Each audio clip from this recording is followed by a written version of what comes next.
Hi, I'm Michael Barr and welcome to this Invest Better Than podcast. Today I want to talk about the merits of our approach to investing during a period of economic crisis and put what's going on today into some sort of longer term context, which is what's really important to us all. I'm starting with a chart, and the red line maps the performance of the All Share Index over the last 20 years. And of course this is the main measure of the UK stock market. The blue line shows the much worse performance experienced by the typical investor.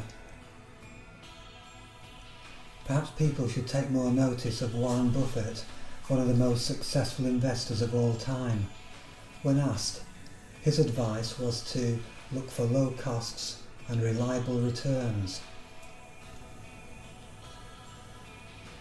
This is a chart showing a typical client experience since January 2003, when we were just coming out of the credit crunch. And since then it's been a story of two halves.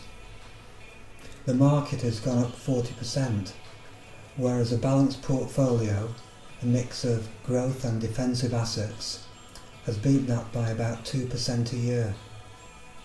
If we compare the result with the international markets, it's a very similar result, although I have to say with a lot less volatility than you might expect. Of course it's very important that we can keep up with inflation, and over the period we managed to beat inflation quite comfortably. So, compared to the vast majority of investors, we're doing really well.